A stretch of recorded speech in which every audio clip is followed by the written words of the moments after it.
Hi friends, ఎలా ఉన్నారు అందరూ? మేమైతే చాలా బాగున్నాం. ఈరోజు అయితే మేము పిస్తా హౌస్కి, నిజాంపేట్ పిస్తా హౌస్కి అయితే వెళ్ళిపోతున్నాం అనమాట.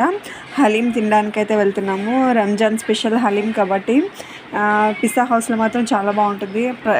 ఎవ్రీ ఇయర్ మేము అక్కడే అయితే తింటాం అనమాట. కన్ఫామ్గా లాస్ట్ ఇయర్ మిస్ అయిపోయింది అనమాట. అందుకు ఇయర్ కంపల్సరీ వెళ్ళాలి అని, తొందరగా వెళ్ళాలని చెప్పేసి ఎప్పుడు లాస్ట్ మినిట్లో వెళ్ళి తింటాం అనమాట. లాస్ట్ డే రంజాన్ అప్పుడు తింటాము. అలాంటిది ఈసారి తొందరగానే తినాలని చెప్పేసి అనిపించి వెళ్ళిపోయాము అనమాట. చాలా క్రౌడ్ అయితే ఉంది అక్కడ. ఎలా అయితేనే మేము హలీం అయితే తీసుకున్నాము. చెరి హాయ్ చెప్పమంటే చాలా డల్గా ఉన్నాడు. ఎందుకంటే స్కూల్ నుంచి రాగానే కొంతసేపు ఆడుకున్నాడు. తర్వాత మేము బయటికి తీసుకొని వచ్చామన్నా, వాడికి నిద్ర లేదు. చూసారు కదా, ఎమ్మి హలీం అయితే వచ్చేసింది. నేనైతే నిజంగా చాలా ఎంజాయ్ చేస్తూ తిన్నాను. నాకు హలీం అంటే చాలా ఇష్టం అనమాట. నా ఫేవరెట్ అనమాట అది.